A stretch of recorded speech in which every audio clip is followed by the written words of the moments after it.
आप सभी को सादर जय जिनेंद्र। आप देख रहे हैं आपका अपना लोकप्रिय YouTube शांतिनाथ चैनल। नमो सिद्धाणं नमो वायुयानं नमो वैशायानं नमो लोय सवसागुणं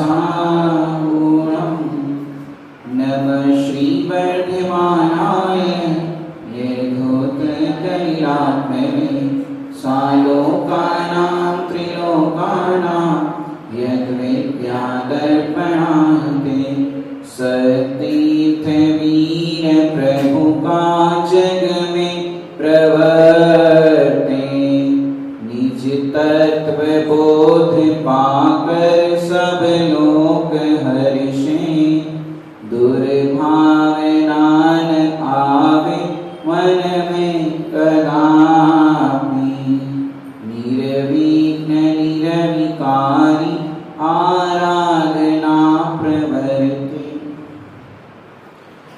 कल हमने सौम्य दृष्टि के 8 अंगों के अंतर्गत वात्सल्य नाम के अंग की चर्चा की थी और किसी का एक प्रश्न भी ऐसा आया था, उसने पूछा था कि हम अपना ही काम करें ना, ये सबका काम सबका उपकार करने की क्या जरूरत है, ये वात्सल्य करो, सबको देखो, ये करो, इसकी क्या जरूरत है। अपन तो स्वार्थी बनो ना, दुनिया में सब स्वार्थी बनते हैं, लेकिन सच्चे स्वार्थी तो सम्यक दृष्टि होते हैं। क्या बोला? सच्चे स्वार्थी सम्यक दृष्टि होते हैं, स्व के अर्थी, इसको कहते हैं स्वार्थी। लेकिन जहां अपने विषय कषाय की पूर्ति होती हो, अपन अपना काम बनता भाड़ में जाए, लेकिन ज्ञानी के लिए नहीं होता है। ज्ञानी को उत्कृष्ट चीज मिली है तो उत्कृष्ट चीज की प्राप्ति जगत के सभी जीव करे, ऐसी भावना आए बिना नहीं रहती।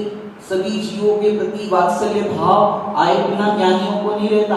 वरना विष्णु कुमार नराज बताओ अपना पल छोड़ करके 700 नराज के प्रति वात्सल्य भाव क्यों करते, क्यों उनके लिए रक्षा करने का भाव करते। लेकिन ये सहज ही वात्सल्य का परिणाम ज्ञानियों को आता है। इससे फर्क क्या पड़ता है कि जो हजार लोगों को भोजन करा के भोजन करने बैठता है उसको भूख नहीं लगती। आपने देखा होगा कभी आप भोजन कराओ किसी को, इसके बाद आपको भूख नहीं लगती। क्यों? वात्सल्य से आपका हृदय भर जाता है, वात्सल्य से पेट भर जाता है। और जो अकेले बैठ करके खाना चाहता है, बताओ क्या होता है? चोरी छुपे खाना चाहता है, अपन बोलते भैया वो देख रहे हैं, नजर लग जाएगी, थोड़ा सा अपन को दे दो, ये तो पेट में दर्द करेगा, अपन बोलते ना। अगर वात्सल्य नहीं हो तो ऐसा नहीं होता। वात्सल्य में स्वार्थ नहीं होता और स्वार्थ में वात्सल्य नहीं होता। क्या बोला? वात्सल्य में स्वार्थ नहीं होता और स्वार्थ में वात्सल्य नहीं होता। जहां स्वार्थ होता है वहां वात्सल्य नहीं होता। वहां तो क्या है? वासना। जो आपने छैड़ाला जी की पंक्ति कल देखी थी, धर्मी सो गौवंश प्रीति सम, वहां गाय को बछड़े से वात्सल्य है, उसकी कोई आसानी नहीं, बछड़ा भी आगे चल के सेवा करेगा। तो स्वार्थ में वात्सल्य नहीं, वात्सल्य में स्वार्थ नहीं होता। माने वात्सल्य की चर्चा, देखो वात्सल्य की चर्चा का विषय नहीं है, वात्सल्य चर्या का विषय है, जीवन का विषय। लेकिन वर्तमान में वात्सल्य की चर्चा भी दुर्लभ हो गई। बताओ कौन चर्चा करता है वात्सल्य की? ये चर्चा हमारे जीवन में चर्या के रूप में परिणमित हो, इसलिए ये सारी चर्चा है। क्योंकि कोई सोचे कि वात्सल्य के बिना हमारा व्यवहार या मोक्ष मार्ग चल जाए, बताओ चल सकता है? एक कदम भी नहीं चल सकता। तो ये अनेकों बिंदुओं के द्वारा अपन ने कल इसकी चर्चा की थी। क्योंकि देखो मिश्री में से यदि मिठास निकाल दी जाए तो मिश्री का कुछ बचेगा? ऐसे जीवन में से वात्सल्य निकाल दिया जाए, माँ का वात्सल्य भी निकाल दिया जाए, बताओ क्या रहेगा जीवन में? और होता क्या है, हम किसी के पास जाते हैं, अब सामने वाला वात्सल्य अपने को नहीं देता है तो क्या देता है? यदि रूखापन का व्यवहार करता है तो आप ये मत सोचो इसके पास जो होगा वही तो देगा। इसके पास रूखापन का व्यवहार है, उन्होंने हमको जजमेंट भी नहीं करी, अरे उनके पास जैसा है वैसा वो देंगे। इसलिए हमें दुखी नहीं होना है। क्योंकि देखो इसमें बड़े पंडित साहब बहुत सुंदर वाक्य कहते थे, कोई हमें वात्सल्य नहीं देता तो इसमें अपने उदय का विचार करना चाहिए। और हम किसी को वात्सल्य नहीं देते हैं, ये हमारा दोष है। क्या है? दोष है। तो ऐसे अनेकों बिंदुओं से अपन ने वात्सल्य की चर्चा की थी। आज अपन आगे के अंग की चर्चा करते हैं। कौन सा अंग है? अंतिम प्रभावना नाम का ये अंग है, इसकी अपन चर्चा प्रारंभ करते हैं।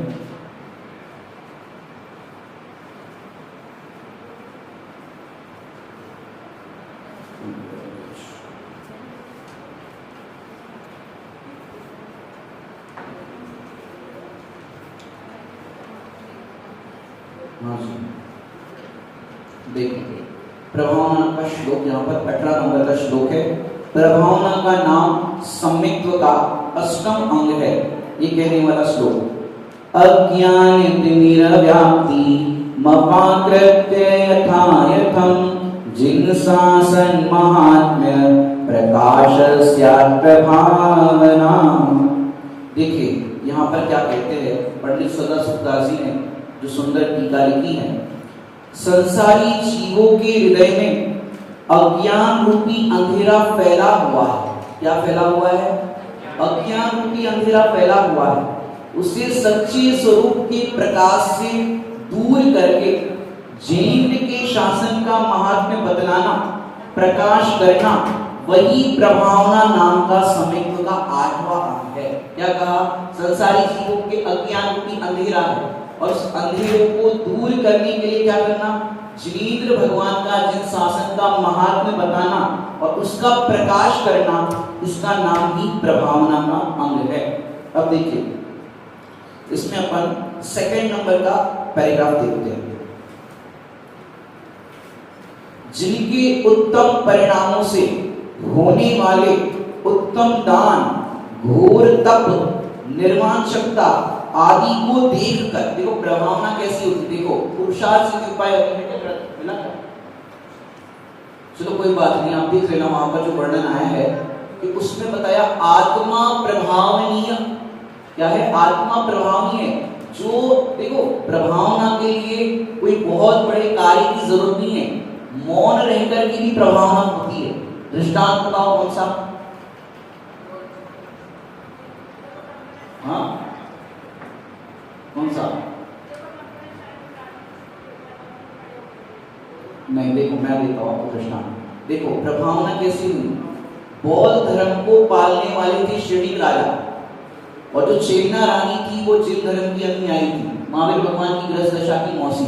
जीवन भर समझाती रही। हालांकि विवाह भी जो हुआ था वो छल से हुआ था, बौद्ध के साथ हुआ तो छल से विवाह हुआ था। वो श्रेणी राजा ने क्या किया था? जैनी का भेष धारण किया और अभय कुमार जी ने प्रशंसा की, क्या इनकी पूजा है, क्या ये है। इस तरह से पूरा स्वांग रच करके जैनी है ऐसा पता करके वो बौद्ध थे और इस तरह से विवाह हुआ। चलो ये तो ठीक है। अब पूरे जीवन भर चेतना रानी जिन धर्म का महात्म्य समझाती रही, खूब वचनों से समझाया, खूब ये किया, लेकिन उनकी समझ में नहीं आया। और एक दिन तो जंगल में गए और वहां श्रेणी राजा ने मरा हुआ सर्प यशोधर मुनिराज के गले में डाल दिया। और फिर जब वापस आए 3 दिन बाद कोई प्रसंग बना तो चेतना रानी से कहा कि तुम्हारे गुरु मिले थे जंगल में। किसके गुरु? तुम्हारे गुरु मिले थे जंगल में और मैंने तो उनके गले में सर्प डाल दिया। चेतना रानी ने क्या कहा?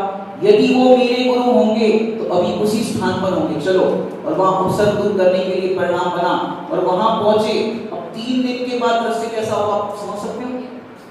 वो दृश्य को जरा उसकी सामायिक करो, उसका आप दृश्य ज्ञान के अंदर इमेजिन करो। जरा एक कोई जीव मर जाता है तो कितनी सारी लाल चींटियां आ जाती है, देखा होगा आपने। अब यहाँ गले में सर्प डाला है मरा हुआ, तो कितनी सारी लाल चींटियां होगी, पूरे फेस पर चींटियां, गले में चींटियां, हजारों लाखों चींटियां। और वो चींटियां पूरे शरीर में, कान में चली गई, नाक में, आंखों में, कहां सोचो। अब ये दृश्य देखा उन्होंने और देख करके अरे ये तो सही कह रही है, ये तो सच्चे गुरु है। अब जैसे ही उनको भाव वासन हुआ कि ये सच्चे गुरु है, सर्प को दूर किया और ये सब चींटियां दूर किया। और जब दिगंबर मुनिराज उपयोग बाहर आया, क्या किया? दोनों को आशीर्वाद एक समान दिया। बताओ, मुनिराज बोले नहीं, लेकिन ये उनकी देख करके, मुद्रा देख करके, उनकी ये वृत्ति देख करके क्या हुई? प्रभावना। एक और प्रसंग आता है वज्रबाहु का वैराग। सुना है आप लोगों ने वज्रबाहु का वैराग? ये वैराग पाठ संग्रह में भी बड़े बड़े साहब ने उसको लिखा है। उसके अंदर क्या हुआ कि वो वज्रबाहु कुमार उनकी पत्नी मनोदया के अंदर इतने आसक्त थे, और जो शादी के बाद एक रस्म होती है पग फेरा की, आप क्या होती है शादी की, तो फिर पग फेरा, फिर वो पीहर जाती है, तो वो कुमार बोले मैं भी साथ चलूंगा। पहले तो मना कर दिया नहीं भेजना है, और फिर कहने लगे मैं भी साथ चलूंगा। तो फिर क्या किया, चलो नहीं मान रहे तो चलो। अब वो पत्नी में इतने आसक्त थे और जा रहे थे, रास्ते में दिगंबर मुनिराज को देखा। देख करके क्या हुआ, देखा, उपदेश नहीं सुना, और देख करके देखते ही रह गए। इनके पास ना सोना है, ना चांदी है, ना पत्नी है, ना कपड़े है, लेकिन इनकी प्रसन्नता चक्रवर्ती से भी अधिक। ओ ऐसा क्या है इनके पास। और उनके साले साहब थे, वो बोले क्या जीजा जी मुनि बनने का भाव है क्या। तो क्या बोले, तुमने तो मेरे मन की बात छीन ली। और फिर बोले तुम तो तुम्हारी जानो, वो क्या बोले साले जी कि यदि जीजा जी आप दीक्षा लोगे तो मैं भी दीक्षा लूंगा। अब फिर क्या हुआ, क्या कहा कि तुम्हारी तो तुम जानो, लेकिन मैंने भी दीक्षा ली। और वहां बताओ दिगंबर मुनिराज ने कोई उपदेश नहीं दिया था, उनकी जो सामने मुद्रा थी, मुद्रा को देख करके क्या हो गया, प्रभावना। क्या हुई, प्रभावना। अरे प्रभावना के लिए कोई बड़े बड़े सिविल लगाने की जरूरत नहीं है, हालांकि लगाना चाहिए, लेकिन उससे जितनी, आप देखो चर्चा संग्रह में बात आती है कि देखो 1000 मिथ्या दृष्टि से जितनी प्रभावना नहीं होती, उतनी एक सम्यक दृष्टि जीव से होती। क्या बोला, 1000 मिथ्या दृष्टि से जितनी प्रभावना होती है, उससे अनंत गुणी प्रभावना किससे होती है, एक सम्यक दृष्टि। 1000 सम्यक दृष्टि से जितनी प्रभावना होती है, उतनी एक पंचम गुण स्थान वर्ती से होती। 1000 पंचम गुण स्थान वर्ती से जितनी प्रभावना होती है, उतनी एक द्रव्यलिंगी मुनिनाथ से होती है। 1000 द्रव्यलिंगी मुनिनाथ से जितनी प्रभावना होती है, उतनी एक भावलिंगी मुनिनाथ से प्रभावना होती है। और 1000 भावलिंगी मुनिनाथ से जितनी प्रभावना होती है, उतनी एक तीर्थंकर से होती है। और जितनी तीर्थंकर से प्रभावना होती है, उतनी एक चिल प्रतिमा के दर्शन से। बताओ, तीर्थंकर तो कभी कभार होंगे, जो काल होगा उस समय होंगे, लेकिन चिल प्रतिमा जो विराजमान है भगवान, जब तक जीव यहाँ पर आके दर्शन करेंगे, बताओ किसका निमित्त बनेगी, सम्यक दर्शन का, प्रभावना का निमित्त बनेगी। ये ऐसी है प्रभावना। और प्रभावना जो देखो दो शब्द चलते हैं, एक कहते हैं प्रचार। ये प्रचार बड़ा हल्का शब्द है, हम तत्व का प्रचार कर रहे हैं, क्योंकि प्रचार तो साबुन तेल का भी होता है और सब चीजों का भी एडवर्टाइजमेंट होती है, लेकिन इसकी उत्कृष्ट चीज की होती है प्रभावना। क्या होती है, उत्कृष्ट चीज की जो होती है वो है प्रभावना। अब आप इसका शब्दार्थ नोट करिए, प्रभावना माने क्या, प्र प्लस भावना, प्र प्लस भावना, इसका अर्थ है प्रकृष्ट भावना, इसका नाम है प्रभावना। ये शब्दार्थ की आपन में। उसके बाद प्रभावना की आप डेफिनेशन नोट कर सकते हैं। प्रभावना माने क्या, शुद्धात्म तत्व की प्राप्ति के लिए, शुद्धात्म तत्व की प्राप्ति के लिए, शुद्धात्म तत्व की प्रतीति पूर्वक,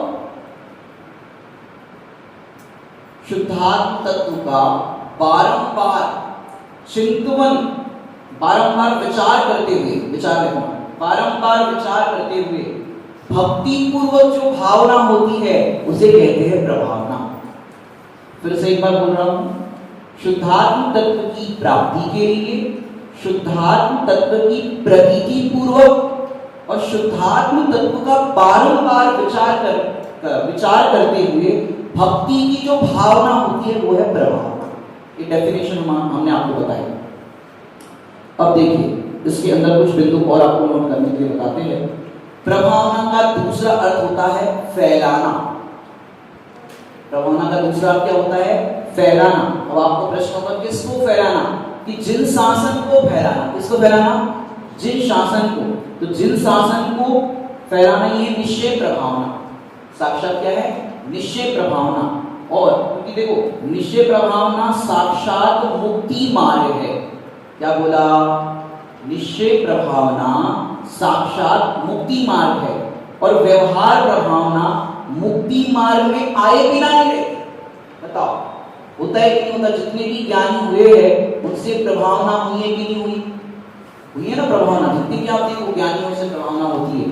तो देखो और प्रभावना किसके लिए करना? अपने हित के लिए और दूसरों के हित के लिए। किसके लिए करना? अपने हित के लिए और दूसरों के हित के लिए। देखिए अब श्रावकाचार्य जी के अंदर अपन जो पढ़ रहे थे उसको देखते हैं।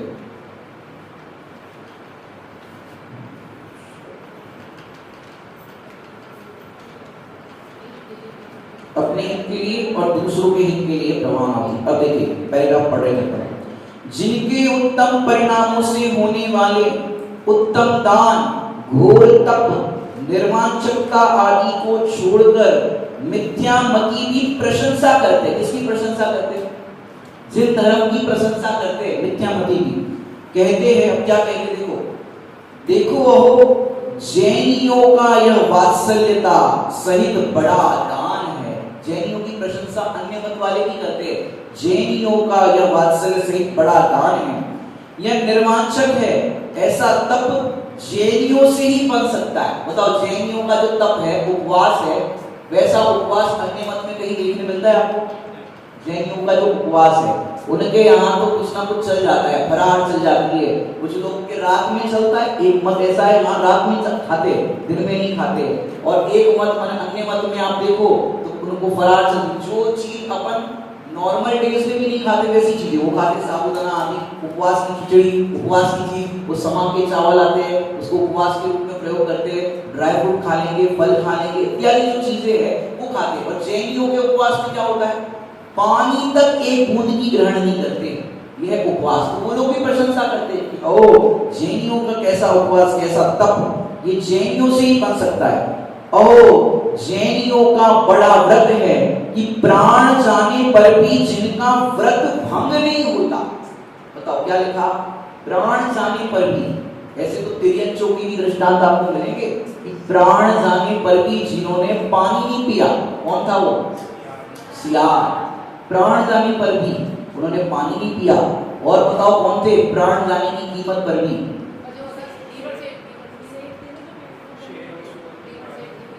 मेंढक का भी कह लो, हालांकि उनके तो परिणाम बिगड़ गए थे। लेकिन देखो एक सबसे उत्कृष्ट दृष्टांत वर्तमान का, जिन धर्म से यदि प्रेम है तो भावना ये भाइये, देह जाए तो भले जिन धर्म में रहना चाहिए। बताओ, पंडित टोडरमल उन्होंने समझौता नहीं किया। उनको कहा ये भैया तुम दूसरे मत का जो लिखते हो उसको हटाओ, ये सब ये करो। तब क्या किया? अपने प्राण की बाजी लगा दी और हाथी के पैर के नीचे मरने का पसंद किया। सोचो, ये जन शासन के लिए अपने प्राण भी दे दिए। और किसी ने प्राण दिए थे? निकला? बताओ, प्राण दिए कि नहीं दिए? ये है जन शासन की प्रभावना के लिए ऐसे ऐसे हुए। देखो ये जैनियों से, और व्रत भंग नहीं होता, जिनका व्रत भंग नहीं होता। और जैनियों का बड़ा अहिंसा व्रत है, जो प्राण जाने के अवसर आने पर भी अपने संकल्प से जीव हिंसा नहीं करते। बताओ कौन हुआ है ऐसा अहिंसा व्रत में फंसे? यमपाल चांडाल। क्या प्रतिज्ञा थी? अष्टमी चतुर्दशी के दिन फांसी नहीं दूंगा। और भी एक हुआ मृग से कीवर, उसका देखो कैसा पेशेंस, कैसा धैर्य। मुनिराज से व्रत लिया अहिंसा का, अनुव्रत भी कह सकते इसको, छोटा आंसी है तो अणुव्रत कहा जाता है छोटे को। क्या लिया उसने कि जो पहली मछली आएगी उसको छोड़ दूंगा। बताओ क्या होगा? नहीं, पूरे दिन भर लगा रहा लेकिन नहीं मिली तो नहीं मिली, कोई बात नहीं, वही आ रही। अब बताओ, मुनिराज ने कहा था कि पहली मछली में धागा लगा देना। लेकिन जहां संकल्प होती है, नियम व्रत को पालन करने की भावना होती है, वहां अपने आप भक्ति से वो मार्ग मिल जाता है और वो उसके अंदर चिन्ह के रूप में धागा उसने मान लिया था। तो ऐसे संकल्प से जीव की हिंसा नहीं करते, जिनके असत्य का त्याग, चोरी का त्याग, पर स्त्री का त्याग तब परिग्रह के परिमाण पूर्वक समस्त अनीति से रहित है। अपक्ष नहीं खाना, मर्यादा सहित दिन में देख शोध कर भोजन करना, इन जिन धर्मियों का धर्म श्रेष्ठ है, बड़ा है। ये अन्य मत नहीं कहते। ये आपका तो बहुत कठिन है जीवन, आपका तो जिन धर्म का ही पालन बहुत कठिन है, हम लोग तो नहीं कर सकते, ऐसा वे लोग भी कहते। जो अभी अभी बात आई चोरी की, चोरी से किसी ने प्रभावना की, मतलब चोरी ना करें, ऐसे कोई हुए न करके प्रभावना हुई वर्तमान में।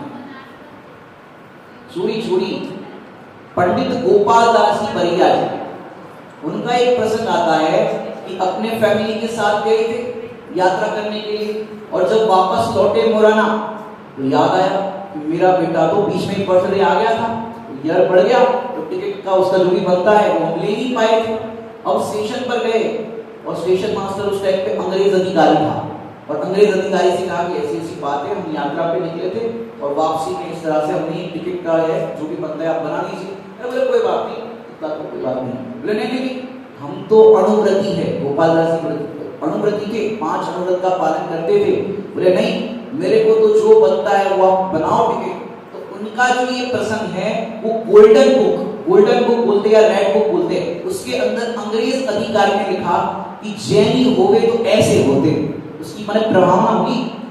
उन्होंने गोल्डन बुक में लिखा कि जैनी लोग तो ऐसे अचोरियाड़ू रथ के धनी होते, जरा सा भी रत्ती भर भी ऐसा नहीं करते, इससे प्रभावना होती।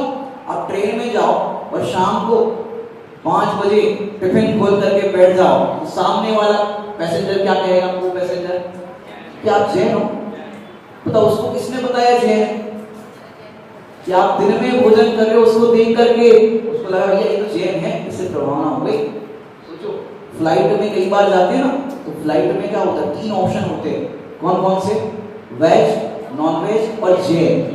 मैं भी पिछले 2 साल पहले नैरोबी गया, तो सबसे पहले, हालांकि अपने को तो पानी की वहां काम का नहीं, लेकिन वो सबसे पहले मैंने देखा कि जब स्टार्ट होता है तो जैन फूड पहले वो सर्व करते हैं, फिर वेज वाले और फिर नॉन वेज वाले, वो भी इतना भी नहीं रखते। अब समझो कोई गया हो और उनके लिए जैन देखते हो ये जैन है, और वहां पर तो उन्होंने जैन सर्व किया, और कोई कहे अरे भैया हमको तो सब चलता है, नॉर्मल वाला लाओ, वेज लाओ। बताओ ये क्या किया आपने? उन्हीं को जैन समझ के आपके लिए जैन फूड ऑफर किया, और आपने कहा भैया हमको तो चलता है, नॉर्मल वाला लाओ, वेज वाला लाओ। तो क्या हो गया? ये अप्रभावना। तो आप सोशल प्लेटफॉर्म पर खड़े हो और जैन की गरिमा बहुमान हो रहा हो, वहां कम से कम अपना जन शासन का ध्वज नीचे मत कर लेना, इससे अप्रभावना होगी। कम से देखो, आप जिन शासन की, जिन धर्म की प्रभावना न कर पाओ तो कोई बात नहीं, लेकिन अप्रभावना नहीं कर, क्या बोला? नहीं कर पाओ प्रभावना कोई बात नहीं, लेकिन अपने आचरण से, अपने किसी की एक्टिविटी से जन शासन की अप्रभावना नहीं करना। देखो ये बहुत विनयवंत होते हैं तथा प्रिय हित मधुर वचन बोलकर सभी को आनंदित करते हैं। कौन? जैनी। अन्य मत भी ऐसा कहते हैं, ये तो बहुत बढ़िया होते हैं जैनी लोग, उनका व्यवहार बड़ा मधुर होता है, किसी से लड़ाई झगड़ा नहीं करते, ऐसे होते हैं। इनकी क्षमा बड़ी अतिशयकारी है। क्या बोला? जैनियों की क्षमा कैसी है? अतिशयकारी। अपने इष्ट देव में भक्ति बड़ी अतिशयकारी है। भक्ति भी करते तो कैसी करते हैं? अतिशयकारी। इसके लिए कौन प्रसिद्ध हुआ? जिसने प्रभावना की थी भक्ति में?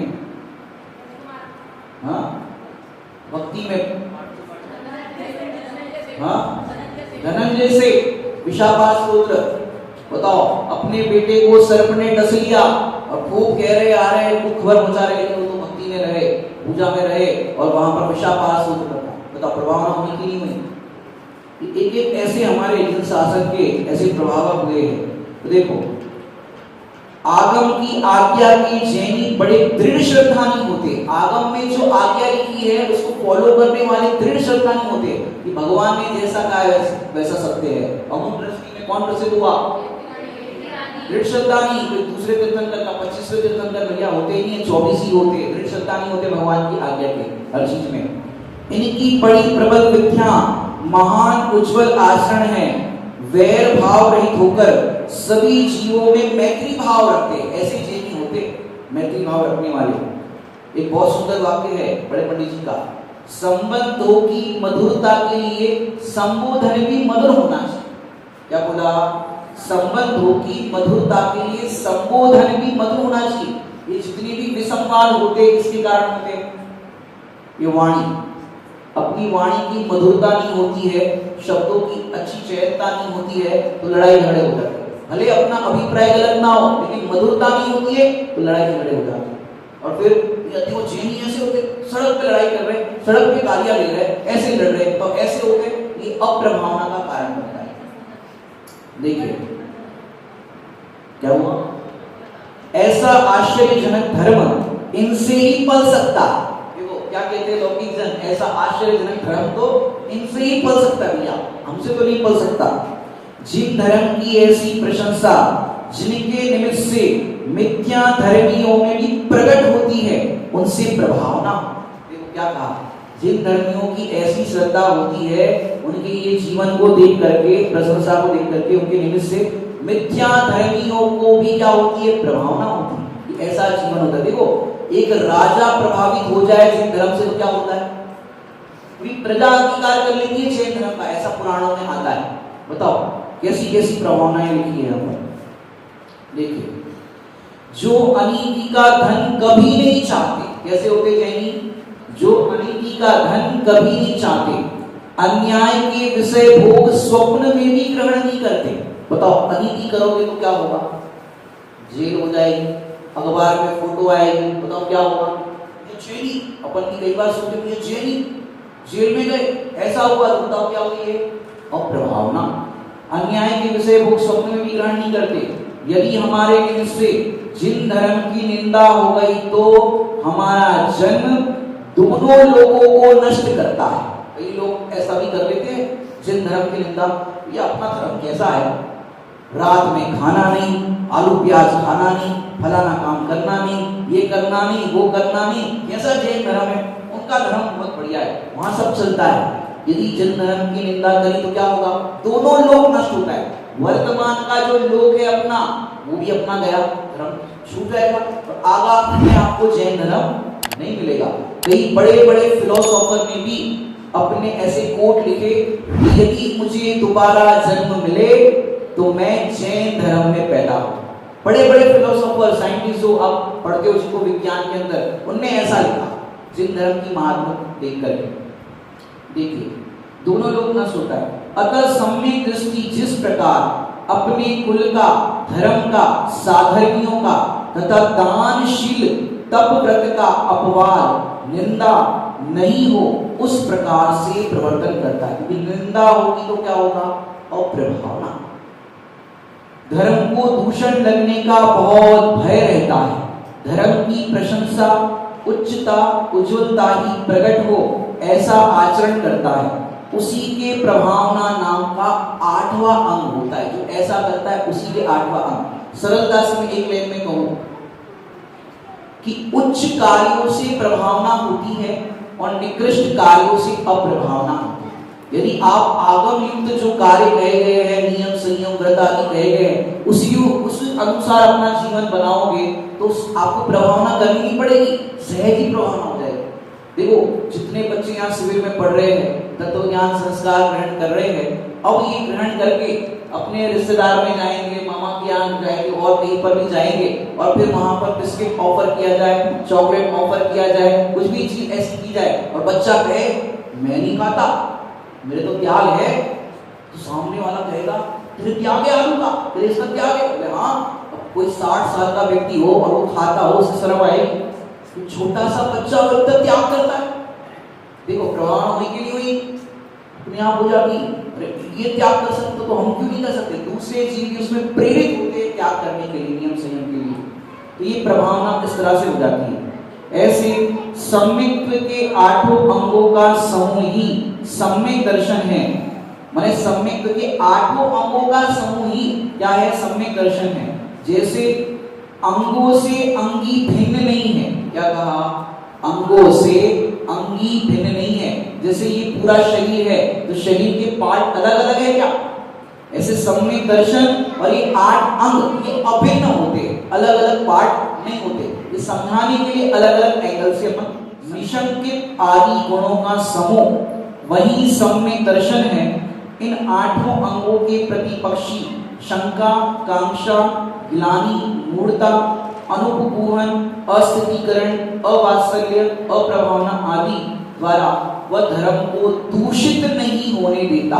ये सम्यक दृष्टि इसके जो विरुद्ध है उससे अपने अंगों को दूषित होने नहीं देता। अब कुछ बिंदुओं की अपन और चर्चा करते हैं। ये तो अपन ने ग्रंथ के आधार से वाचना की। अब ये प्रभावना कैसे हो कि सर्व ओर से अपने उपयोग को आत्मा की ओर एकाग्र करना ही प्रभावना है। नोट करना, सर्व ओर से अपने उपयोग को आत्मा की ओर एकाग्र करना ही प्रभावना है। अब ये प्रभावना के लिए क्या करना पड़ेगा कि आराधना करने वाला ही प्रभावना कर सकता है। क्या बोला? आराधना करने वाला ही प्रभावना कर सकता है। कोई कहे बिना आराधना के हम प्रभावना करें तो कर सकता है, क्योंकि आराधक ही सच्चा प्रभावक होता है। अब ये प्रभावना के लिए देखो किस किस से प्रभावना होती है, इसके अधिकारी कौन है, ये भी आप पॉइंट नोट कर सकते हैं। हाँ, आराधना करने वाला, हाँ, सर्व ओर से, एक मिनट, हाँ, सर्व ओर से अपने उपयोग को आत्मा की ओर एकाग्र करना ही प्रभावना है। अब यहाँ निश्चय की बात चली, बाहर की नहीं। जो अपनी ओर एकाग्र होगा, बताओ उससे प्रभावना होगी कि नहीं होगी? अब सोचो, गले में सर्प डाला और उन्होंने ऐसे ऐसे करते, सर्प डाला ऐसे ऐसे करते, बताओ प्रभावना होती? इतने ही मच्छर झूम रहे हैं लेकिन ऐसे शांत है, बताओ क्या हो गई? प्रभावना। इससे मैंने देखो सेठ सुदर्शन और वहां रानी ने छल पूर्वक उनको अपने महल के अंदर बुलाया, नग्नता में सामायिक कर रहे थे। अष्टमी चतुर्दशी में शमशान के अंदर में सामायिक करते थे मुनिराज की तरह, और वहां छल से रानी ने उनको किडनैप करके महल में उनको लाया गया और नाना प्रकार से खुशी चेष्टा करने लगी, और वो अपने ध्यान से अपने स्वरूप से चलायमान नहीं हुए। इस सामायिक के प्रकरण में अब श्रावकाचार्य में पढ़ना कि सामायिक करने से पहले आप वहां का एरिया देख लो, ज्यादा गर्मी ना हो, ज्यादा तेज हवा ना चल रही हो। हवा चल रही हो तो पुराने जमाने की बात है, लंबे बाल रखते थे तो बाल आदि बांध ले, स्त्री हो या पुरुष हो, समाज में लंबे बाल होते थे तो बांध ले वे, मच्छर आदि ना हो, मतलब पूरा आप एरिया देख लो, फिर बैठ जाओ सामायिक करने के लिए। और सामायिक के काल में गृहस्थ को, श्रावक को मुनिवत कहा। यदि उस टाइम पे आकर के कोई उपसर्ग भी कर दे तो वो श्रावक अपनी सामायिक नहीं छोड़ेगा। जो अपन 4 दिशाओं में करते हैं, सामायिक के लिए 4 दिशाओं में वंदना करते हैं और संकल्प लेते हैं, जब तक मैं सामायिक कर रहा हूं तब तक यहाँ से चलायमान नहीं होगा, कुछ भी हो जाए। तो सेठ सुदर्शन को भले ही किडनैप करके उठा करके लेके गए, बताओ क्या हुआ? वो डिगे नहीं, अपने स्वरूप में लीन रहे, और भले ही बाहर में नाना प्रकार की चेष्टा उसने करी, लेकिन वो, और फिर क्या हुआ?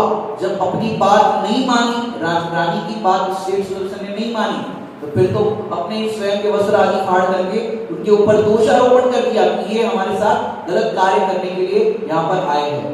तो ऐसा करने पर राजा ने वहां पर फांसी की भी सजा उनको घोषित कर दी, सूली पे चढ़ाने का घोषित कर दिया। बताओ उन्होंने अपने पक्ष में कुछ कहा? क्योंकि देखो ऐसे प्रसंग में बड़े पंडित जी ने बहुत सुंदर सूक्ति बताई, साफ रहो सफाई मत हो। क्या कहा? अरे भैया मैं तो सामायिक कर रहा था, मेरे को ऐसे लेके आ गया, मेरे को क्या मालूम, मैं तो ऐसा कर रहा था, मेरे कपड़े कहाँ हैं, बताओ क्या है? कुछ भी नहीं कहा। और फिर वहां क्या हुआ? स्वयं पुण्योदय से देव ने रक्षा करी और प्रभावना हो गई। बताओ हुई कि नहीं हुई? बताओ सीता जी ने क्या किया? सीता जी को अग्नि परीक्षा देने का प्रसंग बना, उन्होंने क्या कहा? आपको इतना विश्वास नहीं है मेरे पे आप ऐसा कर रहे हो, और कितने सालों बाद लव कुश बड़े हो गए, अभी भी आप ऐसा पुरानी बात को लेके बैठे हो। कोई आर्गुमेंट्स नहीं। और वहां सीता जी के देने से क्या हुआ? अग्नि परीक्षा में सीता प्रति कमल रचायो, बताओ कैसे हुआ? प्रभावना हो गई, करना नहीं पड़ा। बताओ धैर्य से प्रभावना हुई कि नहीं हुई? अंजना सती की प्रभावना 22 साल तक धैर्य रखा, सोचो। और उसके बाद भी जो प्रसंग बना, उसके बाद भी देखो कैसा उन्होंने धैर्य रखा। नाक का हार हो गया, बताओ प्रभावना हुई कि नहीं हुई? सासू मां ऐसी मिली थी जिन धर्म के प्रति ऐसा भाव नहीं था। और एक स्टोरी आती है, सती कमल श्री की आती कथा, उसके अंदर भी ऐसा ही प्रसंग आता है सती कमल श्री में, कि सासू मां ने कहा कि तेरे को यदि हमारे घर में रहना है तो रात्रि भोजन करना पड़ेगा, दिन में भोजन नहीं मिलेगा।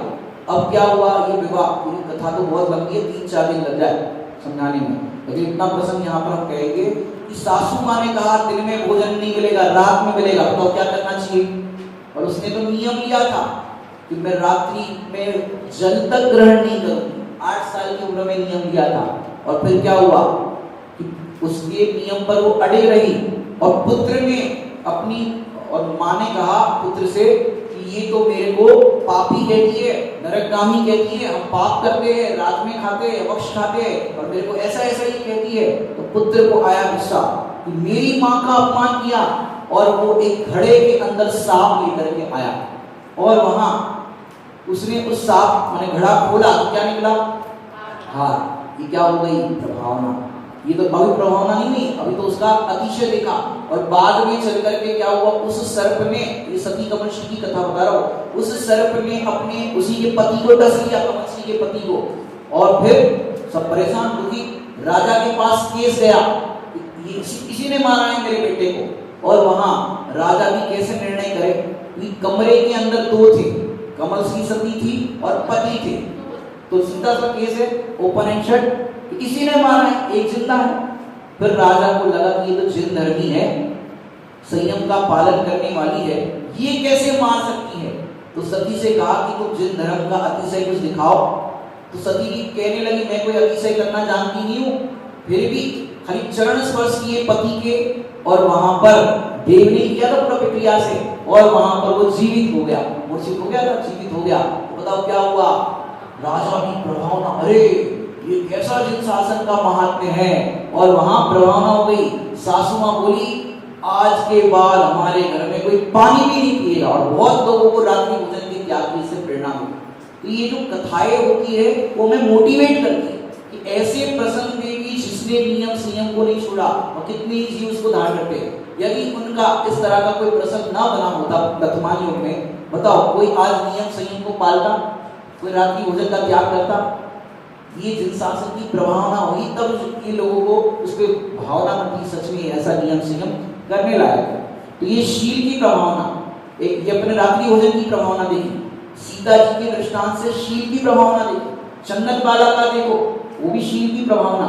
एक एक दृष्टांत आप देखो, पुरुषों के अंदर एक हुए अभिराम कुमार, नाम सुना है? अभिराम कुमार ये है रामचंद्र जी के भाई भरत थे ना, भरत, उन्हीं के पूर्व भाव की कथा है। रामचंद्र जी के भाई भरत, उनके पूर्व भाव की कथा है। वो बचपन से ही वैरागी थे, भरत जी के पूर्व भाव में बहुत वैरागी थे अभिराम कुमार। वो विदेश क्षेत्र के अंदर अचल नाम के चक्रवर्ती रहते थे, और उनकी रानी थी रत्ना, उनके पुत्र थे अभिराम कुमार।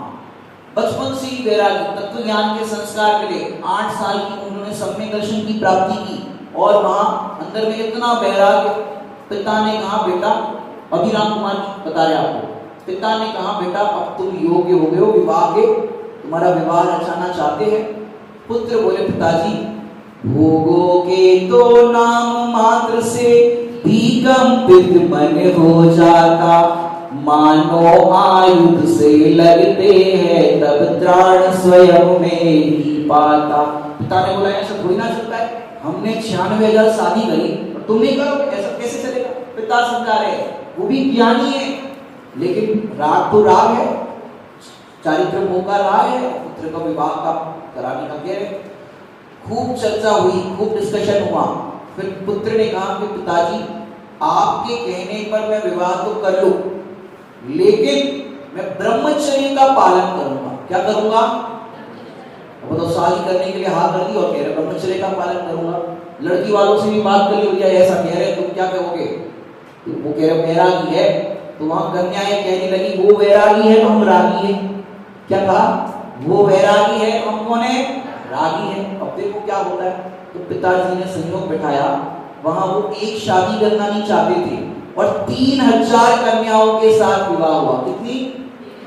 अब सोचो क्या होगा, 3000 कन्याएं। और प्रसंग ऐसा बना, शादी हुई पहला दिन और वे सामयिक कर वे गए भी उनके पास, और वो सासू माँ के पास गई। सासू माँ चरण स्पर्श किए, और ये तो हमारे पास हमारे स्वामी आए नहीं, तो तुमसे पहले ही कहा था कि वे तो वैरागी है, वे तो तुम्हारे पास नहीं आएंगे।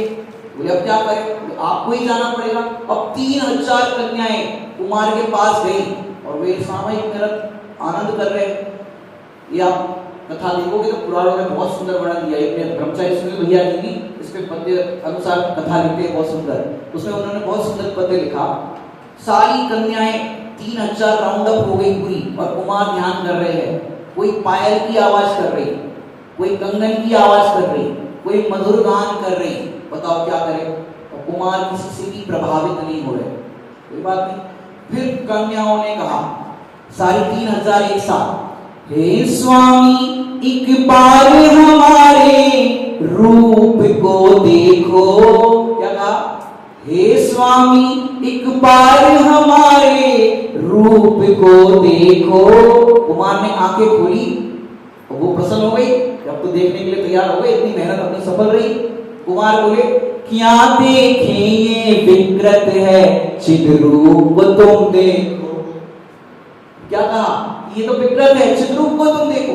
और वे अभ्यासी थी, तत्वज्ञानी नहीं थी, तो देखने लगे चिद्रूप कौन है, चिद्रूप कौन है, कौन है चिद्रूप। अब जिज्ञासा हुई, जो छठी गाथा की उत्थानिका में लिखा, कोसो शुद्धात्मा इति चेत्, वह आत्मा कौन है। और जैसे ही उन्होंने कहा ये आत्मा कौन है, चिद्रूप कौन है, और वहां चिद्रूप की महिमा बताई, आत्मा का स्वरूप सुनाया, सभी जिज्ञासु हुई और वे सारी तत्वज्ञानी हो गई। और यहाँ ब्रह्म भाव का अतिशय से प्रभाव न हो। वो एक अकेले थे अभिराम कुमार और वहां पे 3000 कन्याएं थी, लेकिन सोचो कैसी प्रभावना हुई। गृहस्थ की दशा में रहे। जम्मू स्वामी का भी ऐसा ही प्रसंग आता है। कितने चोर थे? 500 चोर। वो चोरी करने के लिए आए थे। उन्होंने देखा ये सब राग रंग में लिप्त होंगे, तो अपन चलो। और वहां 4 कन्याओं के साथ जम्मू स्वामी तत्व चर्चा कर रहे थे पहली रात। ये चोर पूरे 500 सुन रहे थे और पूरी तत्व चर्चा सुनी। सवेरे तो उनको दीक्षा लेना था जम्मू स्वामी को, तो जम्मू स्वामी ने तो दीक्षा ली, 4 कन्याओं ने भी ली और यहाँ 500 चोरों ने दीक्षा ली। क्या हो गई? बताओ कैसे प्रभावना हो जाती है। और ये अभिराम कुमार ब्रह्मचर्य का पालन, वो भी एक दिन नहीं, जम्मू स्वामी का तो एक रात की बात थी। ये 64,000 वर्ष तक, कितने 64,000 ईयर्स तक गृहस्थ की भूमिका में रहे और 80 दारा व्रत का पालन किया, मैंने ब्रह्मचर्य का पालन किया। सोचो 64,000 वर्ष किसको कहते? वो किसके बल पर? ये गायक के आश्रय के बल पर। ये गायक अच्छा लगता है तो जगत की ये सारी चीजें जो अपन पूजन की लाइन में पढ़ते हैं, अखिल विश्व के रम्य भोग भी मोह नहीं उपजा सकते। ये ब्रह्म भाव का अतिशय, गायक भाव का अतिशय। इससे क्या हो गई? भावना। आज भी उनके गीत गाते। तो ऐसे शील की प्रभावना करने वाले हुए, ज्ञान की प्रभावना। उपसर्ग के काल में दिगंबर मृणाल ज्ञान में ज्ञान को प्रतिष्ठित करके विराजमान हो गए। कितने ही उपसर्ग हुए लेकिन उस उपसर्ग से प्रभावित नहीं हुए। उपसर्ग के काल में आत्मा का उत्सर्ग नहीं किया। क्या हो गई? भावना। 10 भोग का बैरी भी क्या हुआ? पछताया। पारसनाथ का भी हुआ ना, 7 दिन तक पत्थर पटके। बताओ क्या हुआ? लेकिन कई लोग तो उल्टा बोलते हैं, पंडित जी क्या बताए, कर्म ऐसे बेदर्द है कि तीर्थंकर को भी नहीं छोड़ते। क्या कहा? कर्म बड़े ऐसे है तीर्थंकर को भी नहीं छोड़ते। तो कहते भैया वो तीर्थंकर कैसे थे जिन्होंने एक भी कर्म को नहीं छोड़ा? तो कर्म बलवान की जीव बलवान, जीव बलवान है, कर्म बलवान नहीं है। तीर्थंकर ने एक भी कर्मों को नहीं छोड़ा, सभी कर्मों का अभाव करके निष्कर्म अवस्था को प्राप्त किया। ये बलवान है। ये तो कई लोग तो धर्मात्मा जीवों की कोई शारीरिक स्थिति खराब हो, नाना प्रकार से कष्ट दिखाई देता हो, और जो पापी व्यक्ति है, आपने देखा होगा पापी व्यक्ति मजे में, शराब पीने वाला मजे में और शुद्ध भोजन करने वाला है, उसमें कष्ट दिखता है। ऐसा क्यों? ऐसा क्यों दिखता है? कई लोग सोचते हैं भैया ज्यादा धर्म नहीं करना चाहिए, सब खाना चाहिए, धर्म नहीं करना चाहिए ज्यादा। और ऐसे लोगों को देख करके क्या कहते हैं? जिनने किया धर्म, आगे बोलो, सही है कि गलत है? हैं? सही है कि गलत है? या नहीं करना चाहिए? गलत है? अरे सही है। जिनने किया धर्म, अब देखो एक्सप्रेशन का पूरा मामला है, वाक्य एक्सप्रेशन के हिसाब से चलते हैं। जिनने किया धर्म उनके फूटे कर्म। अब ये एक्सप्रेशन, जिनने किया धर्म उनके फूटे, अब बताओ ये पूरा मामला बदल गया। ये तो सही है, जितने किया धर्म उनके फूटे आठों धर्म। बताओ सही है कि गलत है? आप बोलो सही है। अपन एंगल गलत लगाते, अपन दुखी होकर के यार ज्यादा धर्म नहीं करना चाहिए। इसका भी मैं आपको कर्णानुयोग से गणित बताऊंगा। इसको कहते हैं उदीर्णा। क्या कहते हैं? नक्शे में 10 कर्ण, ब्रह्मचारी यशपाल जी अन्ना जी की पुस्तक है, उसके अंदर 10 कर्णों में एक उदीर्णा बताई है। कभी प्रसंग होता तो लंबी चर्चा होती। उस उदीर्णा में ये बताया, मैंने सरल में परिभाषा में नहीं उलझता हूँ, भविष्य में आने वाले कर्म को वर्तमान में ला करके खिला देना, उसका नाम है उदीर्णा। ये सरल भाषा में बताया आपको, परिभाषा वहां देख लेना, परिभाषा में नहीं उलझते। आत्म परिणामों के निमित्त से भविष्य में आने वाले कर्म को वर्तमान में ला करके खिला देना, इसका नाम है उदीर्णा। अब इस सिद्धांत को न जानने वाले ऐसा कहते हैं कि धर्मात्मा है, इतना धर्म करते हैं, इतना कष्ट है, बताओ कैसी पीड़ा है। लेकिन आप जानते नहीं हो, जिनको नरक में जाना है, जिनकी दुर्गति होना है, अब उनके पास पुण्य का बैलेंस बचा है, तो वो पुण्य का बैलेंस क्या करेंगे? यहीं पे भोगना पड़ेगा ना। यहाँ पुण्य सारा खत्म कर लेंगे, बचेगा पाप, तो कहाँ भोगेंगे? नरक में। और जिनको जाना है स्वर्ग में या मोक्ष में, चौथे काल की अपेक्षा से मोक्ष में, जो पारसनाथ पर ये उपसर्ग हुआ, अब मोक्ष में जाना है, पर पूर्व का कुछ ऐसा कर्म बचा है। ये तीर्थंकर के लिए जो कर्म होते हैं ना, इस तरह के उपसर्ग आदि जो हुआ, या 6 महीने तक आहार की विधि नहीं मिली, लमसम जो अपन कहते हैं, ये निगंती विकाचित नाम के कर्म होते हैं। वो भोगे बिना नहीं छूटते, प्रशस्ति होते हैं और अप्रशस्ति होते हैं। जैसे कोई चक्रवर्ती बने और ये हमने 96,000 लानी अनिशी, बताओ क्या होगा? मिलेगी कि नहीं मिलेगी? 6 खंड का वैभव नहीं चाहिए हमको, तो अखंड ही चाहिए, लेकिन मिलेगा कि नहीं मिलेगा? मिलेगा। तो प्रशस्त प्रकृतियां भी मिलती है और अप्रशस्त प्रकृतियां भी मिलती है। करना पड़ता है, भोगना पड़ता है। तीर्थंकर के लिए ऐसे कर्म के उदय है तो भोगने पड़ते, इसको अवॉइड नहीं कर सकते। लेकिन कहने का तात्पर्य है कि उनको ये सारे कर्म के उदय आ रहे हैं, जाना स्वर्ग में है या मोक्ष में है, तो उनके सारे पाप कर्म यहीं पर निर्जरित हो जाएंगे। अब बताओ, धर्मात्मा को देख करके कैसा लगेगा? ये अच्छा है कि निर्जरा हो रही, सदगति होना है, इसकी निर्जरा हो रही, तो आपको ऐसा परिणाम नहीं बनेगा भैया धर्म नहीं करना है।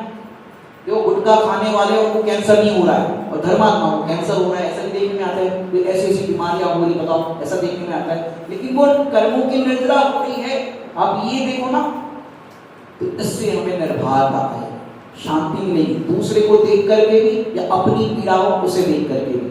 तो ये ज्ञान की प्रभावना, वैराग्य की प्रभावना। एक जीव को वैराग्य आता है तो दूसरे जीव भी उसको देख करके वैरागी हो जाते हैं। बोलो होता है कि नहीं होता? ये जो वज्रबाहु कुमार का बोला ना, उनके साथ 26 कुमारों ने दीक्षा ली थी। कितने? मनोदया ने भी दीक्षा ली, साले साहब ने भी दीक्षा ली। घर में दादाजी को पता चला, अरे हमारे पोते जी दीक्षित हो गए और हम बैठे, उनने भी दीक्षा ली। सोचो, यह है प्रभावना। एक व्यक्ति दीक्षा लेता है, उसके पीछे कितने लोग। जो आप प्रवचन सार जी ग्रंथ पढ़ो तो वहां पर आया कि यदि दुखों से छूटना चाहते हो तो श्रावण में अंगीकार करो, अर्थात मुनि बनो। ऐसा मुनिराज उपदेश देते हैं। कोई भी जाएगा ना दुख लेकर के, एक ही प्रश्न, एक ही बात कहते हैं, मुनि बनो। और फिर सामने वाला तैयार हो जाए तो क्या करेंगे? तो पहले अपने घर जाकर के अपने बंधु वर्ग से, माता पिता से, पत्नी से अपने ममत्व को छुड़ा करके आओ। ये पूरा प्रकरण पढ़ना प्रवचन सार जी में। अब उससे क्या बात होगी? ये पूरी साइकोलॉजिकल है। यदि तुम भावावेश में दीक्षा का परिणाम बना रहे हो और घर गए तो तुम्हारे घर वाले रोकेंगे, तुम्हारी कचास होगी तो तुम रुक जाओ, और तुम्हारी दृढ़ता होगी तो तुम्हारा तो वैराग्य दृढ़ होगा ही, और दूसरे घर वाले भी तुम्हारे वैराग्य की अनुमोदना करेंगे, या उनकी भी काल लब्धि पक्की होगी तो वे भी संग दीक्षा लेंगे। तो पूरा है इस तरह मनोवैज्ञानिकता होती है इसके अंदर। तो देखो कितनी एक जीव दीक्षा लेता है तो पीछे कितनी जीव दीक्षा लेकर के वैराग्य की प्रभावना होती है। आगे कौन सी प्रभावना है? समता की प्रभावना। पहले कहा ज्ञानशील की प्रभावना, ज्ञान की प्रभावना, वैराग्य की प्रभावना, फिर समता की प्रभावना। समता की प्रभावना कैसे होता है आपको? एक डाकू था, डाकू सूर्यदत्त नाम का डाकू था। नाम सुना है? सूर्यदत्त नाम का डाकू। और एक थे उसके अंदर नागदत्त नाम के मुनिराज। कौन से मुनिराज? नागदत्त नाम के मुनिराज। अब नागदत्त मुनिराज जंगल में अपना ध्यान करते थे। कुछ डाकू उनको पकड़ करके अपने सरदार के पास लाए और बोले इनने हमारा गुप्त स्थान देख लिया है, नगर में जाते वो आर पानी के लिए और किसी को बता देंगे तो नहीं बताएंगे। दिगंबर मुनिराज की वृत्ति अलौकिक होती है, लौकिक वृत्ति नहीं होती, यहाँ की बात यहाँ कर ले, अलौकिक वृत्ति हुए, छोड़ दो इनको, ये तो धनी नहीं है। अब जो डाकू थे उनको लगा सरदार कह रहे तो बात तो माननी पड़ेगी, आगे क्या बोले। दिगंबर मुनिराज को जहां से लाया था वहीं पर उनको विनय पूर्वक आदर से लेके गए। अब दिगंबर मुनिराज गमन कर रहे थे, वहां से आगे जा रहे थे। सामने से उनकी ग्रस दशा की माँ और उनकी बहन ग्रस दशा की आ रही थी और वो विवाह के लिए जा रहे थे और सेवक वगैरह भी थे। तो उन्होंने नमोस्तु किया। पहले तो बहन बोली माँ भैया, उनको तो भैया ही दिखे, और कहा वहां पर नमोस्तु आदि किया, विनय आदि की, और फिर अब साका है कुशल मंगल सब पूछा और फिर कहा कि आगे वाला जो मार्ग है, जिस मार्ग से आप आ रहे हो वो मार्ग निरापद है क्या? अब बताओ दिगंबर मुनिराज को क्या करना चाहिए? प्रश्न समझ में आ रहा है कि नहीं आ रहा है? आप जिस रास्ते से आ रहे हो वो रास्ता ठीक है ना, क्योंकि डाकुओं की सबको खबर थी और दो मार्ग थे। अब कौन से मार्ग पर जाए कि जहां डाकू ना मिले? अब दिगंबर मुनिराज ने क्या किया बताओ? मौन रहे। यदि वो कहे कि नहीं अच्छा है मार्ग, तो झूठ नाम का पाप लगेगा, और वो कहे नहीं यहाँ मत जाना डाकू है, तो वहां का क्या होगा? अपनी घर वालों से राग और उनसे द्वेष, कुछ भी नहीं बोले। अपने को भी कुछ प्रसंगों में ऐसे ही रहना चाहिए। एक बार मुंबई पे हम मंदिर से आ रहे थे, मित्र थे साथ में, और एक कोई रास्ते में राहगीर जा रहा था, ओ भैया यहाँ पे मछली मार्केट कहाँ है? तो क्या करना चाहिए? कोई आपको ऐसा एड्रेस पूछे मछली मार्केट कहाँ है, शराब की दुकान कहाँ है, तो आपको क्या करना चाहिए? आपको पता भी है कहाँ पर है, लेकिन आपको क्या करना चाहिए? या हमें नहीं मालूम, यहाँ इतना ही बोलना पड़ेगा, हमें नहीं मालूम, मौन क्या रहोगे, हमें नहीं मालूम इतना कह दो, तो झूठ का पाप लगेगा कि नहीं लगेगा? लगेगा? अरे नहीं लगेगा। ग्रंथ में ऐसा दृष्टांत आया, शिकारी पूछे हिरण कौन सी दिशा में गया? भैया मैं तो सत्यवादी हरिश्चंद्र इधर गया। बताओ क्या होगा? वो मार देगा। इसको झूठ नहीं कहा कि किसी की हिंसा आदि का प्रसंग बने तो आप मत बताओ ऐसा एड्रेस, क्योंकि वो वहां जाएगा पाप कार्य होगा, तो हम उसके अंदर क्यों इन्वॉल्व हो, है कि नहीं? तो ये जो दिगंबर मुनिराज थे उन्होंने मौन धारण किया, कुछ भी नहीं कहा, कोई बात नहीं, मौन धारण करके चले गए। और आगे वहां पर डाकुओं ने पकड़ लिया इनको, सोना चांदी लूट लिया, और वो कन्या को और माँ को लेकर के सूर्यदत्त डाकू के पास गए, बांध लिया उसे, और वहां वो माँ रो रही है, दुखी हो रही है और कह रही है अरे कैसा पुत्र, किसको मैंने जना, अरे इससे अच्छा तो मेरा पुत्र ही नहीं होता, बड़ा मुनि बना फिरता है, हमको यहाँ संकट में डाल दिया। सूर्यदत्त डाकू के कान में पड़े शब्द, ओहो ये दिगंबर मुनिराज जो हम लेके आए थे उनकी माता है, उनकी बहन है। और उनने कहा, कौन ने? डाकू ने, अरे माँ दिगंबर मुनिराज ऐसे ही होते हैं, तुमसे राग नहीं, हमसे द्वेष नहीं, वो ऐसे ही होते दिगंबर मुनिराज, ये है उनकी समता, किसी के प्रति उनको राग द्वेष नहीं है, ये समता भाव। बताओ, उनको पता था ये रास्ते से जाएगी माता और बहन, पकड़ेंगे डाकू, फिर भी देखो कैसे समता। और वहां माँ से कहा, माँ तुम घबरा मत, हम तुमको सही सलामत जहां जाना है वहां पर पहुंचाएंगे। और सच में ये दिगंबर मुनिराज की ये दृष्टि अलौकिक वृत्ति देख करके आज मेरा चित्त भीग गया है। सूर्यदत्त डाकू बोला, अब मैं भी उनके जैसा ही मुनि बनूंगा। तो ये सारा हिस्सा जो धन सामग्री है सारे डाकुओं को बोल दिया तुम रखो। डाकू बोले, सरदार जब भी कोई हमको अच्छी चीज धन आदि की प्राप्ति होती थी हम मिल बांट करके खाते थे, और आज अकेले ही माला माल होने जा रहे हो। तो माला माल कौन है? अंबानी। बाहर से दिखते कंगाल, अंदर से है वो लोग कौन? वो माला माल होने अकेले अकेले जा रहे हो। सारे डाकू बोले हम भी दीक्षा लेंगे। बताओ प्रभावना हुई कि नहीं हुई? समता से प्रभावना हुई कि कैसी परिस्थिति होगी सोचो। समता से प्रभावना हो गई। सरदार बोले पहले इनको वहां छोड़ के आओ, ताकि बाद आप भी दीक्षा लेना है, आप दीक्षा लेना। सोचो कैसी प्रभावना हो जाती है। माने कोई ज्यादा बड़े ग्रंथ पढ़ने से पढ़ाने से प्रभावना नहीं होती, जीवन से प्रभावना होती। जीवन देख करके प्रभावना होती, समता से प्रभावना होती। तो अगला पॉइंट अपन ने क्या देखा, समता से प्रभावना। तो ऐसे प्रभावना होती है। कुंद कुंद आचार्य देव का देखो, शास्त्र दान के अंदर कौन प्रसिद्ध हुआ, कौंडेस नाम का ग्वाला। बताओ पढ़ना जानता था, पढ़ना जानता नहीं था। ग्रंथ एक मने जंगल के अंदर आग लगी थी, एक वृक्ष नहीं जल रहा था। जिज्ञासा हुई कि ऐसा क्या चमत्कार है, और अंदर से ग्रंथ मिला और बड़े भक्ति पूर्वक विनय से ला करके रखा, और फिर दिगंबर मुनिराज को बड़े भक्ति से विनय से भेंट किया। बताओ क्या हो गई, क्योंकि अगर जल जाता वो ग्रंथ, ऐसा हो जाता तो फिर क्या होगा। और क्या कहा कि उस कौंडेस नाम के ग्वाले से कि तुमने आज उत्कृष्ट कार्य किया है ज्ञान दान का, आने वाले समय में तुम समर्थ आचार्य होंगे और जन शासन की प्रभावना तुमसे आने वाले समय के पंचम काल के अंत तक होगी। यह प्रभावना। औषध दान के अंदर देखो कैसी प्रभावना होती है। औषध दान में जो प्रसिद्ध हुए आप देख लेना, एक एक चीज अब कहां तक बताया, ये प्रभावना कैसे होती है। वरना देखो आपने एक धन्य कुमार चरित्र में देखा होगा, अकृत पुण्य की कथा सुनी, अकृत पुण्य की। अब बताओ जिंदगी में कभी उत्कृष्ट आहार नहीं किया था उसने, और पहली बार घर में खीर बनी, बताओ क्या हुआ। और कैसे भक्ति पूर्वक उसने दान दिया था आहार का। माँ थोड़ा सा और दे दो, थोड़ा सा और दे दो, थोड़ी तो खीर थी। बताओ आप घर में क्या सोचते हो, सब तुम ही खा लोगे, हम हमारे लिए छोड़ो। लेकिन वहां अरे और दे दो, और दे दो, और ऐसी भावना से वहां अक्षय वृद्धि हो गई। बताओ फिर क्या हुआ, पूरे गांव ने भोजन कर लिया। ये ऐसे प्रभावना होती है। ये है प्रभावना। बहुत सारी चीजें इसमें आप विचार कर सकते हैं। इच्छाओं का जो गुलाम है वो कभी प्रभावना नहीं कर सकता। क्या कहा, इच्छाओं का जो गुलाम है वो प्रभावना नहीं कर सकता, क्योंकि इच्छा निरोधक तप, और तप से प्रभावना होती है। मूढ़ जीव प्रभावना नहीं कर सकता, ज्ञानी ही प्रभावना कर सकते हैं। अब अंत में प्रभावना अंग के अंदर कौन प्रसिद्ध हुए हैं। हालांकि हमने तो बहुत सारे आपको अलग अलग एंगल से प्रभावना बताई, शील से, ज्ञान से, समता से। वज्र कुमार हुए। अब वज्र कुमार की अंतिम में आपको स्टोरी बताते हैं क्या था। अहिछत्रपुर था, वहां पर सोमदत्त नाम के एक मंत्री थे, और उनकी एक सगर्भा स्त्री थी, गर्भवती स्त्री थी।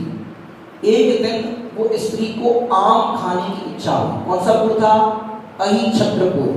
सोमदत्त नाम के मंत्री थे, और उनकी पत्नी सगर्भा थी, गर्भ सहित थी। एक दिन उसको आम खाने की इच्छा हुई, और वह मौसम आम पकने का नहीं था। क्या करे, इच्छा हुई अब करनी पड़े, पत्नी की फरमाइश है तो पूरी करनी पड़े, हर जमाने की यही बात है। और वहां क्या हुआ, तथापि वो मंत्री है, वन में गया, और वन में जाकर के उसने देखा कि वन में एक वृक्ष आम का था, और उस वृक्ष के नीचे दिगंबर मुनिराज थे। कौन थे, दिगंबर मुनिराज थे। और दिगंबर मुनिराज के दर्शन किए। दर्शन करने के बाद उनका ऐसा उपदेश सुना, भक्ति पूर्वक नमस्कार किया, और वहां पर वो मुनिराज के दर्शन उपदेश से उसके परिणाम भी ऐसे हुए, वैराग्य आया, दीक्षा लेनी। क्या बात की थी, वो तो आम लेने गया था, और वहां वैराग्य आया, उपदेश सुन करके। सोमदत्त जो था, जिसने दीक्षा ली, सोमदत्त नाम के मुनिराज हुए। अब जो उनकी पत्नी थी उसका नाम था यक्षदत्ता। क्या नाम था, यक्षदत्ता। उसने 9 माह पूरे करने के बाद एक पुत्र को जन्म दिया, और वो पुत्र जन्मने के बाद मुनिराज पता चल गया वो मुनि बन गए, तो छोड़ के चले गए। अब वो आई अपने बच्चे को लेकर के, और वहां दिगंबर मुनिराज तो ध्यानस्थ सोमदत्त नाम के मुनिराज, और वो पत्नी ने कहा देखो देखो तुम पे शकल गई है, कितना बढ़िया है, कितना अच्छा पप्पू है, देखो देखो। वो देख ही नहीं रहे, दिगंबर मुनिराज देख ही नहीं रहे, और अपने ध्यान में मस्त है। और थोड़ी देर तक समझाती रही वो यक्षदत्ता, समझ ही नहीं रहे, मान ही रहे। तो इतनी गुस्सा आई, लो मैं यही छोड़ के जा रही हूँ, लेके आया। और वो तो चली गई। बताओ, ज्ञानी मुनिराज थे, उन्होंने विचार नहीं किया, ये तो आजकल कोई ऐसा जीव होता तो परमेश्वरी यहाँ भी पीछा नहीं छोड़ रही। या जंगल में भी आगे शांति से नहीं रहने देगी, लेकिन शांत पूर्वक दिगंबर मुनिराज ध्यानस्थ रहे। और वहां कुछ समय बाद क्या हुआ, कुछ समय के बाद वहां पर मतलब देखो ये विचार नहीं आया इस बालक का क्या हुआ वन जंगल के अंदर, ये विचार भी नहीं आया इसका क्या हुआ। चलो वो तो चली गई, कोई वन्य पशु आकर के खा गया, लेकिन इतना भी उनको राग नहीं। तीन कसाई चौकड़ी का अभाव क्या होता है, कैसी होती है वीतरागता, अभी जो आपने नागदत्त मुनिराज के अंदर देखा। और उसी समय मन के अंदर क्या हुआ, एक दिवाकर नाम के विद्याधर आए। कौन आए? दिवाकर नाम के विद्याधर आए। और वो विद्याधर तीर्थ यात्रा के लिए निकले थे और वहां मुनिराज को नमस्कार किया, देखा बगल में बच्चा रखा हुआ है वहां पर, और वहां देखा आसपास तो कोई है नहीं, तो उनके कोई संतान नहीं थी। दिवाकर नाम के विद्याधर को कोई संतान नहीं थी। आप देखना पुराणों में जब भी किसी को संतान मिलती है और वो लेके जाता है, उसको संतान नहीं होती, पहले से वो तो कौन लेके जाए, तो वो लेके जाते हैं और उसकी पत्नी भी बड़ी प्रसन्न होती है। और उसका नाम उसके हाथ पर चिन्ह था, उसका वज्र का चिन्ह था, गाय का चिन्ह था वज्र का, उसका नाम पड़ गया वज्र कुमार, जो अपनी कथा में प्रसिद्ध हुए वज्र कुमार। और उस पुत्र को लेकर के गए, उसका पालन पोषण किया और वो भाग्यवान जी था, तो उसने अनेकों विद्याएं प्राप्त की। विद्याधर की फैमिली की अनेकों विद्याएं प्राप्त की, सोचो। और सोमदत्त था ना, वो ब्राह्मण था। कौन था? बड़े पंडित जी इस प्रसंग में कहते हैं यदि वो अपनी आंख खोल करके बच्चे को देख लेता तो क्या होता, और भाव आ जाता कि चलो बच्चा है अपना ही है, और वो घर चले जाते, तो उस बच्चे का भाग्य क्या होता। जो ब्राह्मण था भिक्षांदे करता, भिक्षांदे भिक्षांदे इस तरह से वो भटकता, लेकिन वो अपनी साधना में मस्त रहे। और उस बालक का भाग्य देखो विद्याधरों का स्वामी हुआ, अनेकों राजाओं को उसने जीता, और ऐसा वो विद्याधरों का स्वामी हुआ। और आगे चल करके उसका पवन वेगा नाम की विद्याधरणी से विवाह हुआ, पवन वेगा विवाह हुआ।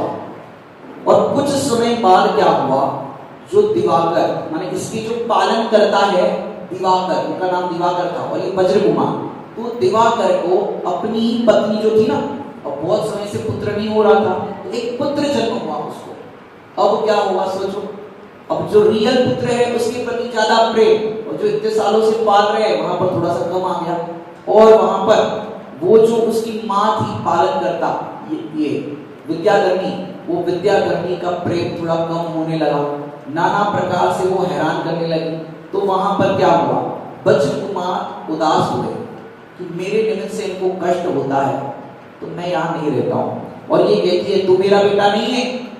तो विद्याधर को ऐसा हुआ कि ये मेरे माता पिता नहीं है तो कौन है। और फिर विद्या तो थी, विद्या बल से जान लिया कि मेरे पिता तो दिगंबर मुनिराज है।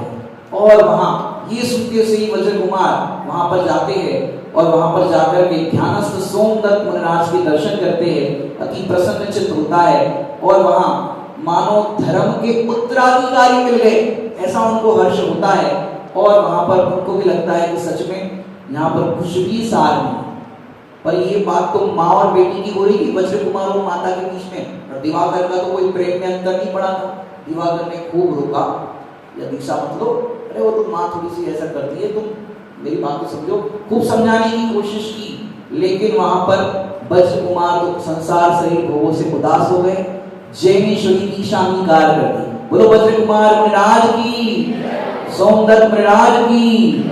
और वहां दिगंबर दीक्षा लेकर के अनेकों स्थानों में उन्होंने गमन किया, जिन धर्म की प्रभावना की। और एक बार क्या हुआ, मथुरा नाम की नगरी, मथुरा नाम सुना होगा, मथुरा नाम की नगरी में धर्म प्रभावना में एक महान कार्य घटित हुआ कि उस समय मथुरा नगरी में एक गरीब कन्या थी। इतनी गरीब थी, लोग जो झूठा छोड़ देते, जो वेस्टेज फूड होता है फेंकते हैं, वो खाती थी। इतनी गरीब कन्या थी।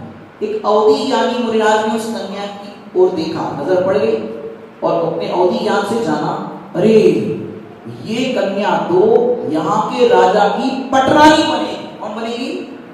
और ये जब उन्होंने कथन कहा तो एक बौद्ध साधु ने सुन लिया कि ये जो जूठन खाने वाली कन्या है ये तो राजा की पटरानी बनेगी। और वहां क्या होता है, ये बौद्ध भिक्षुक ने सुना तो वो अपने मठ में लेके गया उस कन्या को। छोटी सी कन्या थी और उसका वहां पर मठ के अंदर उसको बौद्ध धर्म के संस्कार किए। उसका नाम रखा बौद्ध दासी। क्या नाम रखा? बुद्ध दासी। बुद्ध दासी उसका नाम रखा। धीरे धीरे वो यौवन अवस्था को प्राप्त हुई और सुंदर उसका रूप, उसके रूप को देख करके राजा मोहित हो गया। राजा की ऑलरेडी एक पत्नी थी, उसका नाम था उर्मिला। क्या नाम था? उर्मिला। और वो बौद्ध धर्म को पालन करने वाली ये बुद्ध दासी थी। और जो उर्मिला थी वो जैन धर्म की परायण थी, भक्त थी जैन धर्म की। और वहां राजा को उस बुद्ध ने कहा कि एक शर्त पर आपके साथ इसका विवाह हो सकता है, तुम अपने जैन धर्म को छोड़ो और बौद्ध धर्म को अंगीकार करो। बताओ क्या करना चाहिए? हाँ? लेकिन क्या होता है? कामांध को लज्जा नहीं, भय भी नहीं रहता, काली कोड़ी के काज खत करोड़ों का लिख देता। कामांध था, बोले हाँ ठीक है, जो तुम्हारी शर्तें सब मंजूर है, एक्सेप्ट कर ली। बुद्ध दासी से विवाह हो गया। अब क्या हुआ? अब क्या था कि ये उर्मिला तो जैन धर्म का पालन करे, वो बुद्ध धर्म का पालन करे। एक दिन ऐसा प्रसंग बना कि देखो बुद्ध दासी को तो पटरानी बना दिया, बहुत सुंदर थी। अब राजा लोगों के जमाने में जो जितनी सुंदर मिल जाए उसको पटरानी बना दे, तो वहां पटरानी बना दिया और वो बौद्ध धर्म का प्रचार करने लगी। और यहाँ एक दिन जो उर्मिला नाम की रानी थी, वो जैन धर्म की परम भक्त, अष्टानी का पर्व आया। और उस अष्टानी का पर्व के अंदर जिनेंद्र भगवान की विशाल अद्भुत रथ यात्रा निकालने का उसका संकल्प था और वो रथ यात्रा निकालने की तैयारी की। परंतु ये जैन धर्म का प्रभाव उस बुद्ध दासी माने वो जो रानी थी पटरानी, उससे सहन नहीं हुआ। बड़े आए जैन धर्म वाले रवाना करके, और वो तो पटरानी थी, तो वो तो सब कर सकती थी, उसका पावर था। और वहां उसने क्या किया कि उसने जिनेंद्र भगवान की रथ यात्रा में विघ्न डाला। और वो विघ्न डाला नहीं, पहले हमारा रथ निकलेगा फिर तुम्हारा निकलेगा, ऐसे बीच में विघ्न डाला। तो वहां जब रानी को पता चला उर्मिला को कि ये जैन धर्म की प्रभावना में विघ्न डाल रही, जंगल में गई। सोमदत्त नाम के मुनिराज और यहाँ वज्र कुमार नाम के मुनिराज, दोनों को नमस्कार किया और ये बात समझाई, ये जैन धर्म की प्रभावना में विघ्न हो रहा है, आप कुछ कीजिए। और वहां सहज ही उनको ये प्रभावना का भाव आया, वज्र कुमार नाम के मुनिराज। और वहां उन्होंने वहां के जो विद्याधर थे, दिवाकर नाम के विद्याधर माने वज्र कुमार के पिता, वो पालन करता, उनसे वो भी विद्याधर के दर्शन करने आ गए थे। तो उनसे कहा तुम जैन धर्म के भक्त हो और ऐसे ऐसे ये प्रसंग बना है, जैन धर्म की प्रभावना करो। और जो विद्याधर थे, अनेकों हजारों विद्याधरों का समूह आ गया उस रथ यात्रा के अंदर। इतनी भीड़, इतनी जय जयकार और इतना वहां पर देदीप्यमान विद्या बलों से उन्होंने ऐसा प्रभावना का उत्साह दिखाया कि उनका जो बौद्ध धर्म का जो रथ था या जो कुछ भी उनकी प्रभावना का जो कार्य था, वो उसके सामने फीका पड़ने लगा। और इतने जय जयकार करने लगे विद्याधर, जैन धर्म की जय हो जय हो। ये देख करके उस बुद्ध दासी नाम की जो पटरानी थी, उसको लगा कि सच में जैन धर्म ही सर्वश्रेष्ठ है, जैन धर्म ही सर्वोत्कृष्ट है। और वहां बुद्ध दासी जो थी उनकी वो पटरानी, उस पटरानी के भी परिणाम जैन धर्म के प्रति आस्था के बने। और सत्य धर्म समझ करके उर्मिला ने अपने जैन धर्म के वीतरागी देवगुरु की अपार महिमा समझाई। और मथुरा नगरी के हजारों जीव भी ऐसी महान प्रभावना को देख करके आनंदित हुए और जैन धर्म की सब लोगों ने उपासना की। तो वज्र कुमार मुनिराज इस कारण से प्रभावना अंग में, इतनी बड़ी प्रभावना हुई हो, सोचो हजारों विद्याधर आ गए, जय जयकार करने लगे। इतना पूरा वो उत्साह देख करके काफी लोगों को लगा कि सच में जैन धर्म ही सच्चा है और सब जैन धर्म के अनुयायी हुए। तो वज्र कुमार मुनि की कथा हमें जैन धर्म की सेवा करना, ये अत्यंत महिमा यहाँ जो बताई, प्रभावना करना, ये यहाँ पर सिखाया गया है। इस कथा के अंदर वज्र कुमार जो प्रभावना अंग के अंदर प्रसिद्ध हुए कि कितने ही जिन मत के अंदर आप देखना जब तीर्थंकर बनते हैं ना तो अन्य मत का प्रभाव जो है ना वो क्षीण होता रहता है। जादू टोना किसी प्रकार का ये तीर्थंकर के सामने चलता ही नहीं। तो चले तो क्या होगा? सोचो, एक जगह तीर्थंकर का समोषण लगाया और एक तरफ कुछ जादू टोना लगाया, बताओ क्या होगा? अब थोड़ा सा इसको इमेजिनेशन करो। जैसे यहाँ पर प्रवचन अपना चल रहा है और कहीं इधर ही पास में बाबा बागेश्वर का दरबार लगाओ, पर्ची बनाने का वो चलाओ, बोला पब्लिक कहाँ जाएगी? वहां जाएगी। लेकिन तीर्थंकर का ऐसा, तीर्थंकर नाम कर्म का महापुण्य का उदय होता है, सारे प्रभाव पीछे हो जाते हैं। तो उससे जिनेंद्र भगवान की प्रभावना होती है। तो ऐसे आज हमने अनेकों एंगल से प्रभावना क्या होती है ये अपन ने देखा। वचनों से नहीं, जीवन से प्रभावना होती है और उसको अपन ने अलग अलग एंगल से, शील से, समता से, साम्य और क्या लिखा था, वैराग्य से, ज्ञान की भावना से, ये सबसे प्रभावना होती है।